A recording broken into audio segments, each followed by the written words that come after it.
Magandang araw sa iyo. Ngayong papalapit na ang ika-70 anibersaryo ng Dago University, sisimulan natin yung isang serye, babalikan natin yung makulay na kasaysayan ng universidad. Tama, magandang simulan yan. For this first part, sisilipin natin yung mga pinakaunang taon, yung 1946 hanggang 1956. Yung foundation years kumbaga. Oo, yung paglatag ng pundasyon, aalamin natin saan ba talaga nagsimula, ano yung ugat ng Dago University. Importanteng context niyan. Yung panahon mismo. Post-liberation, tapos Korean War. Sobrang hirap. Kahirapan, pagkawasak, yun yung climate. Grabe! Pero at the same time, parang uhaw na uhaw yung mga tao sa edukasyon. Ang daming nagsulputang paaralan. Oo nga. At sa gitna niyan, may isang tao, si Reverend Lee Yong-shik, na may kakaibang pangarap. Siya nga. Okay, simulan natin sa kanya. Ano ba yung background niya? Ano yung nag-drive sa kanya? Well, si Reverend Lee, malalim ang pinaguhugutan. Galing sa sahirap, naging active din siya sa March 1st movement, yung protesta laban sa Japan noong 1919. Yung 3-1 undong. Oo, yun nga. Dahil doon, nakulong siya. At sa kulungan, grabe yung trato sa kanya, nasira yung pandinig niya sa kanang tenga. Wow. Sabi niya, yun daw mismo yung naging direct motivation niya para tulungan yung mga may kapansanan. Isang personal na pagsubok talaga na naging misyon, may iba pa bang influence sa kanya? Meron. Malaki rin daw impact sa kanya nung Japanese social worker ni si Kagawa Toyohiko. Si Kagawa. Yung talagang namuhay kasama ng mahihirap? Exactly. Dahil kay Kagawa, lalong tumibay yung paniniwala ni Reverend Lee na, kailangan talagang makisala mo Hindi lang basta tulong. Kailangan mong intindihin yung nasa laylayan, may kapansanan, may ketong, mga bilanggo. Yun yung naging guide niya. Sulip Gisonghue. Kasama niya dyan yung mga prominente tao sa Gyeongsang-bukdo, pati gobernador noon. Pero hindi raw naging madali yung start.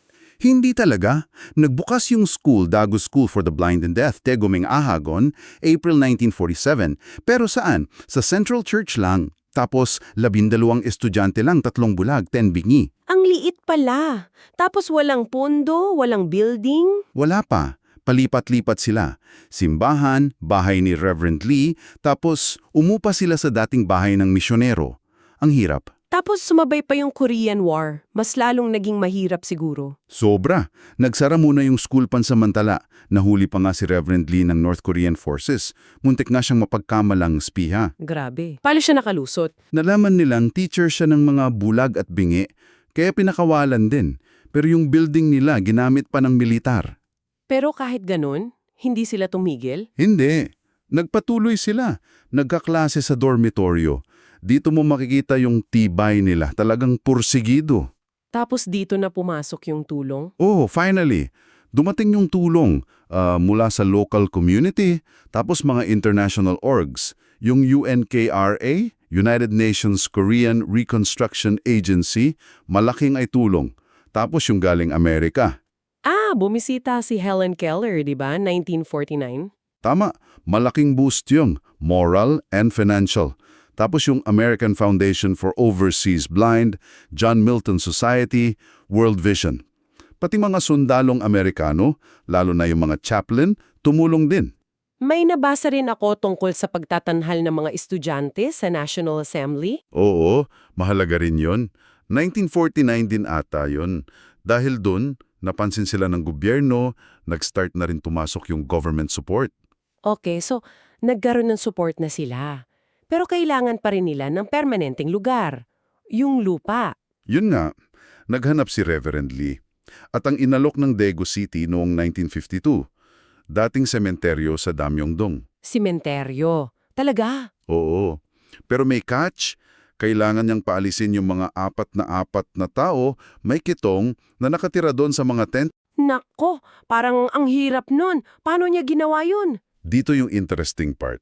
Nagkataon na yung leader ng grupo ng mga may kitong, dati niyang elder sa simbahan sa Irak 1. Kilala niya. Swerte. Kinausap niya. Nangako siyang tutulungan silang makahanap ng bagong lugar sa Chilgok at tinupad niya. Nilabi niya yung gobyerno hanggang kay Prime Minister Chiang Kai-shek Pangaata para maitayo yung National Aya Singwon na Chilgok Farm na ngayon. Ang galing! Ginamit niya yung connection na talagang tumulong. Dahil doon, natuhan ng school yung lupa, mga 10,000 pyong sa Demingdong, approved ng City Council noong 1953. Finally, may lupa na, tapos nakapagtayo na rin sila ng buildings? Oo, 1954. Malaking tulong yung international aid like $25,000 from UNKRA tsaka support from the US 8th Army. Nagkaroon na sila ng classroom building, staff housing, sarili na nilang campus. Ang laking achievement nun, mula sa wala. Sobra. Pero hindi pa sila tapos doon. Kasi by 1956, nag-decide yung board na i-level up na. Mag-offer ng higher education? Alang ganon. Unang step, tinayo nila yung Korea Engineering Institute, Hankuk Ikong Hagwan. Parang tutorial institute or Hakwan type siya nun. Medyo nagkagulo pa sa pangalan sandali. Bakit? Anong nangyari? Naaprubahan muna as Daegu Engineering Institute, pero naapela, binalik din agad sa Korea Engineering Institute. Minor lang naman. Okay. So, kailan ito nagbukas? At ano yung tinuturo nila? Nagbukas siya July 2, 1956. 3 kurso, Organic Industrial Chemistry, Inorganic Industrial Chemistry, at Home Science. Si Reverend Lee yung director or hakjang, tapos yung anak niya, si Lee Tae-yong, Itaeyong yung dean or hakgam. So, ito na ba talaga yung, kumbaga, direct ancestor ng Daegu University? Oo, ito na yung masasabi nating simula talaga ng university aspect. Mula sa special school, naging institute na nag-aspire for higher learning. Grabe ang journey nila sa unang dekada na yun. No? Mula sa maliit na school gara sa PWDs, sa gitna ng gulo, hanggang sa institute na to. Talagang kahanga-hanga. Kitang-kita yung vision ni Reverend Lee at yung power ng community support, pati international help. Oo.